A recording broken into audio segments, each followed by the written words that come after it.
दोस्तों स्वागत है आप सभी का मेरे channel the real study club में।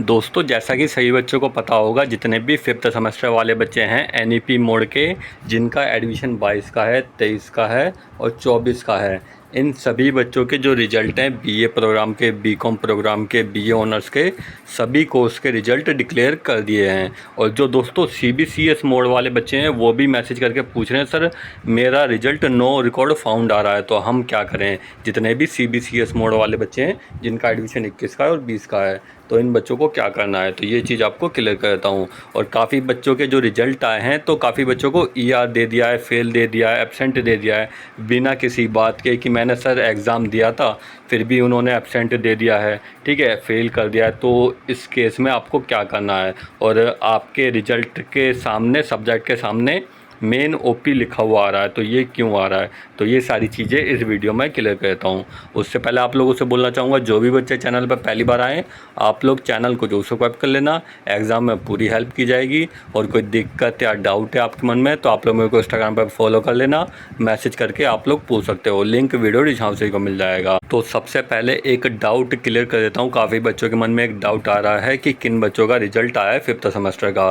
काफ़ी सारे बच्चे रिजल्ट चेक कर रहे हैं तो उनका नो रिकॉर्ड फाउंड आ रहा है, तो ये क्यों आ रहा है। तो देखिए दोस्तों, जितने भी सीबीसीएस मोड वाले बच्चे हैं, ठीक है, जिनका एडमिशन 21 का है और 20 का है, ये बच्चे अगर फिफ्थ सेमेस्टर के हैं, आप लोग अपना रिजल्ट चेक करोगे तो नो रिकॉर्ड फाउंड ही आपको शो होगा। क्योंकि दोस्तों आपका अभी रिजल्ट डिक्लेयर नहीं किया गया है। जितने भी बीए प्रोग्राम वाले बच्चे हैं, बीकॉम प्रोग्राम वाले बच्चे हैं, ठीक है, अभी जो रिजल्ट आया है वो एनईपी मोड वाले बच्चों का आया है, जिनका एडमिशन 22 का है, 23 का है और 24 का है, ठीक है। इन बच्चों के रिजल्ट डिक्लेयर किए गए हैं। आपका जैसे आएगा वीडियो द्वारा इन्फॉर्मेशन प्रोवाइड करवा दूंगा, जितने भी सीबीसीएस मोड वाले बच्चे हैं। तो ये डाउट आपका आई होप क्लियर हो गया होगा। अगर फिर भी कोई डाउट है इंस्टाग्राम पर मैसेज कर देना।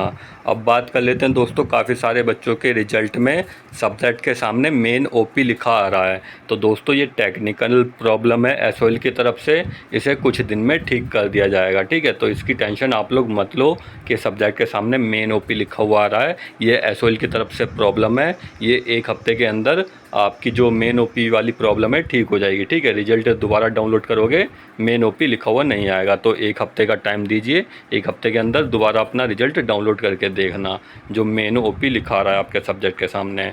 अब देखिए दोस्तों, काफ़ी सारे बच्चों के सवाल हैं कि मैंने पेपर दिया था फिर भी मेरे को रिजल्ट में एब्सेंट कर दिया है। मैंने प्रैक्टिकल भी दिया था, थ्योरी एग्ज़ाम भी दिया था, फिर भी इन्होंने एब्सेंट कर दिया है या फेल कर दिया है। तो इस केस में आप लोगों को क्या करना है, तो एक आधे में रिजल्ट भी आपको दिखा देता हूँ किस तरह की प्रॉब्लम बच्चों को देखने को मिल रही है, जिससे कि आप लोगों को क्लियर हो जाएगा। रिजल्ट दिखा देता हूँ।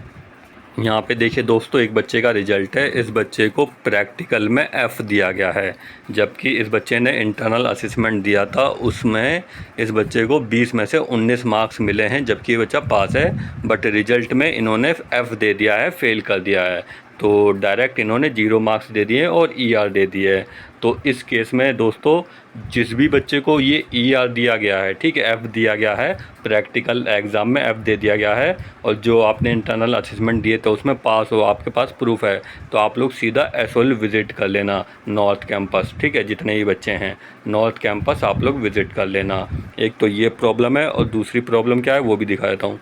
अब यहाँ पे देखिए, एक बच्चे को इसमें ए बी दिया गया है, यानी एब्सेंट दे दिया गया है थ्योरी एग्ज़ाम में, जबकि ये बच्चा बोल रहा है कि मैंने थ्योरी एग्ज़ाम दिया था, मुझे एब्सेंट क्यों दिया गया है। तो दोस्तों ये एसओएल की तरफ से ही दिक्कत है कि जितने भी बच्चों को एब्सेंट दिया गया है थ्योरी एग्ज़ाम में, किसी में भी आप लोगों ने एग्ज़ाम दिया है, प्रैक्टिकल दिया हो और आप लोगों को एब्सेंट दे दिया है, तो आप लोग सीधा नॉर्थ कैंपस एसओएल विज़िट कर लेना। अगर आपको नॉर्थ कैंपस नहीं जाना है तो कुछ दिन वेट कर लीजिए, 2-3 दिन का एसओएल की तरफ से कोई नोटिस आएगा, मैं आपको वीडियो के द्वारा इन्फॉर्मेशन प्रोवाइड करवा दूंगा। वैसे दोस्तों एब्सेंट के केस में एसओएल यही करता है, जहाँ पे आपका एग्ज़ाम सेंटर था वहाँ से अटेंडेंस सीट लाइए और एसओएल में नॉर्थ कैंपस में जमा करवाइए, ठीक है। एब्सेंट वाले केस में ये एसओएल करता है और 1 मंथ के अंदर आपका रिजल्ट दोबारा अपडेट किया जाता है। तो ये एब्सेंट वाली प्रॉब्लम के लिए यही एसओएल हर बार करता हुआ आया है। तो आप लोग दोस्तों 2 दिन का वेट कर लीजिए, एसओएल की तरफ से क्या इन्फॉर्मेशन आती है मैं आपको वीडियो द्वारा इन्फॉर्मेशन प्रोवाइड करवा दूंगा। अगर आपको एसओएल जाना है, एसओएल जाके पूछना है, तो आप लोग नॉर्थ कैंपस एसओएल जाके पूछ सकते हो, ठीक है। अब दोस्तों एक चीज़ देखिए कि काफ़ी सारे बच्चों को ग्रेड में 0 दिया है, नंबर 0 दिए हैं। तो बच्चों को ये डाउट रहता है कि मैंने पेपर दिया है फिर भी इन्होंने 0 दे दिया, मैंने कुछ ना कुछ तो लिखा होगा, मेरे को 4, 5, 6 नंबर इस तरह से मिलने चाहिए। तो अब दोस्तों देखिए कि ये ग्रेड सिस्टम है। अगर आपके 40 से नीचे मार्क्स हैं, 40 से कम मार्क्स हैं, तो आपको 0 ही दिया जाएगा, ठीक है। 40 से ऊपर मार्क्स हैं तो डी ग्रेड दे दी जाएगी, ग्रेड के हिसाब से आपको नंबर दिए जाएंगे, ठीक है। तो आपके अगर 40 से नीचे मार्क्स हैं तो आप लोग समझ लेना, 40% से नीचे मार्क्स हैं तो आपको 0 ही यहाँ पे शो होके आएगा। तो यही आप सबके सवाल थे। अगर इसके अलावा कोई डाउट या दिक्कत है तो आप लोग मेरे को इंस्टाग्राम पर मैसेज कर देना। अब दोस्तों काफ़ी सारे बच्चों के mother name father name show नहीं हो रहे हैं, तो ये एसओएल की तरफ से प्रॉब्लम है, थोड़ा वेट कर लीजिए, ये भी जल्दी ठीक हो जाएगा, ठीक है। और कोई सवाल है आपके मन में, आप लोग मैसेज कर देना इंस्टाग्राम पे।